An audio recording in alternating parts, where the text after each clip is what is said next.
So The Long Goodbye gets a lot of critical reappraisal, especially in the past few years, compared to a lot of other Altman films, even the ones that I reviewed on this channel.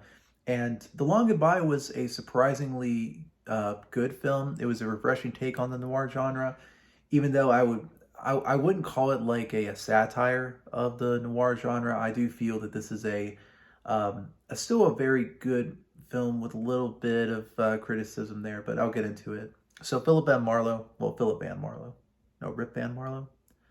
No, it's just Philip Marlowe. So he's a detective. His friend comes by, he's busted up, and eventually the police call Marlowe in. Your friend killed his wife, committed suicide. Gould knows that the latter is probably not the truth, and he tries to get to the bottom of it. And that's pretty much the whole entire movie is just trying to figure out what happened that night, and and the whole reflection on himself about friendships and how useless they can be. So the one thing that I can compare this movie to is Altman's earlier work is in McCabe and Mrs. Miller. And McCabe and Mrs. Miller, even though that there were parts of it that I liked, including the performances, I really did not like the oppressive, pessimistic tone in the movie. And The Long Goodbye certainly does not have that. It's actually a little bit more presentable, I guess you could say, a little bit more affable. And this movie, I think, is is really all in the hands of Elliot Gould, who does a fine job, I think, as Marlowe, although people that read the book probably wouldn't say the same thing, especially at the time whenever it was released. But I thought he did a great job, and I liked his character a lot. What I was really surprised about in this movie, and my favorite thing about it, was Sterling Hayden's performance as this drunk, sort of Hemingway-esque, sort of a tortured artist, right? Well, man, Sterling Hayden could have probably just been playing himself because that's what he was, right? So, and Sterling Hayden has had great performances in The Killing, and as well as Doctor Strangelove and other great movies. But I think this is probably my favorite Sterling Hayden performance. It was really good. He gave a natural performance of this, like I said, of this tortured artist, and I thought he held down the second part of the second and third acts of the film so well that where it could have just been a little bit more, it could have been a lot, I wouldn't say worse, but I could imagine a world where this movie wouldn't have had Sterling Hayden and it wouldn't have been nearly as good.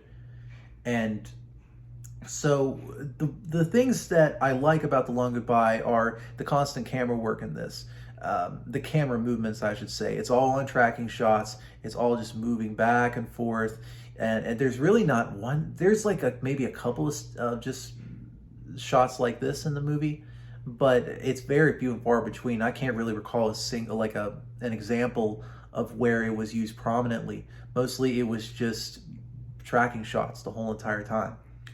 And I love that. I love the tracking shots and more of that. So that's what it gives this film this unique, very unique character, and and definitely influenced a lot of other movies that I cannot even begin to say just from the camera movements alone.